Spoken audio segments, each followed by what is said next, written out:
जब जिंदगी देने पर उतर आती है तो छप्पर फाड़ के देती है।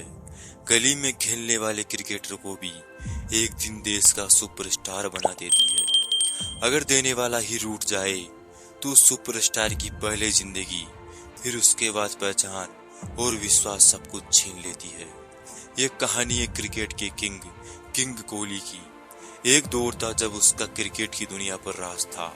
क्रिकेट के बड़े से बड़े बॉलर उसके सामने आने से घबरा जाते थे। अब मानो उसके बल्ले से रनों की बरसात सी होने लगी थी। लेकिन बुरा वक्त सबका आता है। विराट का तो बुरा वक्त नहीं, बुरा दौर आया। अब उसमें आत्मविश्वास की कमी होने लगती है।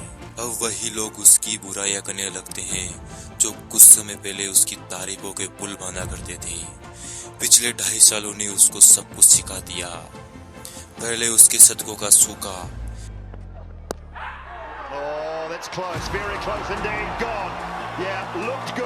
फिर उसकी कप्तानी भी गई। भारतीय क्रिकेट कंट्रोल बोर्ड ने बुधवार शाम नए कप्तान की घोषणा की और विराट कोहली की जगह रोहित शर्मा को वनडे की कप्तानी सौंप दी गई। विराट ने जब टी20 फॉर्मेट से इस्तीफा दिया था, उसी के बाद से इस बात के कयास लगाए जा रहे थे। अब उसका बुरा वक्त मानो एक धूल की तरह चल पड़ा। अब टीवी न्यूज पर उसके सिलेक्शन की चर्चा होने लगी। कोई उसे बूढ़ा कह रहा था, कोई उसे जोकर्स बता रहा था, तो कोई उसके अग्रेशन को फेब बता रहा था। अब उसके फैंस भी हार मान चुके थे। अब उस पर मीम्स बनती जा रही थी। लोग उन्हीं मीम्स को देखकर हंसी मजाक कर रहे थे। अब उसका बुरा वक्त आते ही सब लोग उसे सजेशन दे रहे थे। उसके सिलेक्शन पर भी सवाल उठा रहे थे।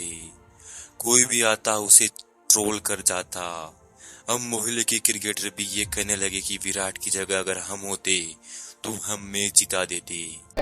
और उनका बैट ऐसे आता। जिसने अब तक क्रिकेट खेला ही नहीं, अब वही उसके फैट फुट के बारे में सवाल उठाने लगे थे, क्योंकि उसका दौर उसके साथ नहीं था।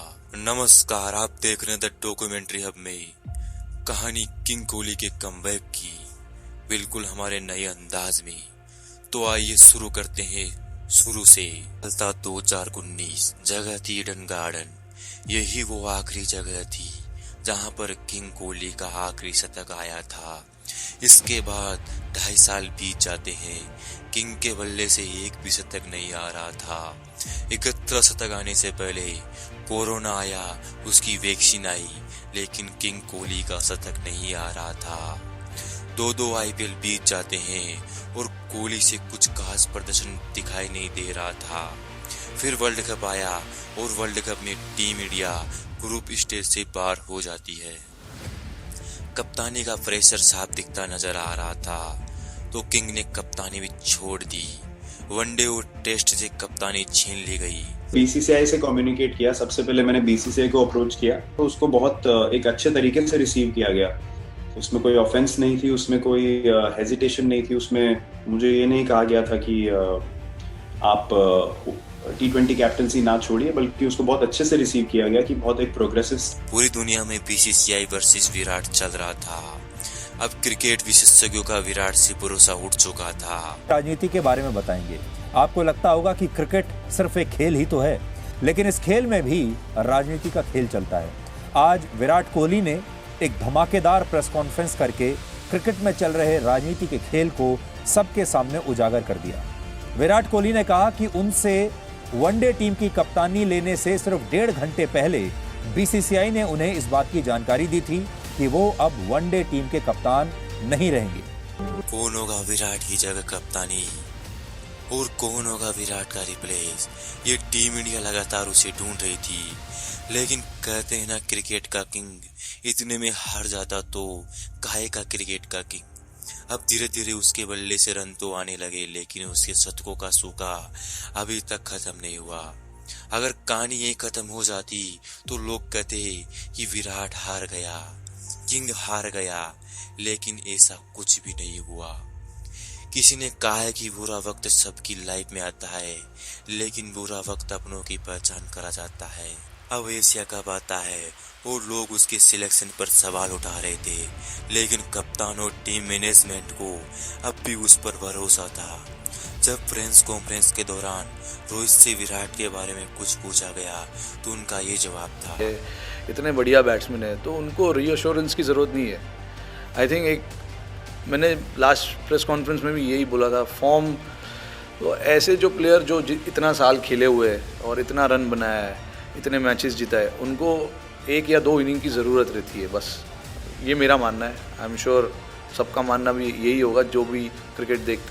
पूरी दुनिया विराट से विश्वास खो चुकी थी, लेकिन कप्तान को उस पर अभी भी भरोसा था। अब कहानी शुरू होती है उसके कमबैक की। जिस एशिया कप में सिलेक्शन पर उस पर सवाल उठा रहे थे, वही एशिया कप होते होते सभी को जवाब दे चुका था। उसका कमबैक हो चुका था। एशिया कप के पहले मैच में उसने कमबैक के संकेत दे दिए और एशिया कप के आखिरी मैच में अफगानिस्तान के खिलाफ अपना 71 शतक लगाकर शतकों का सूखा साफ कर दिया। फिर उसके बाद उसने वर्ल्ड कप के पहले मैच में ये साबित कर दिया कि उसने क्रिकेट का किंग क्यों कहा जाता है। फिर उसके बाद वर्ल्ड कप 2023 में 4 शतक अपने नाम किए। वहीं से उसका बल्ला रुकने का नाम नहीं ले रहा था। कोहली फिर से रनों की बरसात करने लगा। कोहली का कमबैक हो चुका था। अब लोगों को बात करने का तरीका बदल गया था। अब उसका फिर से दौर आ गया था, Kohli is back, Kohli is back, Kohli is back.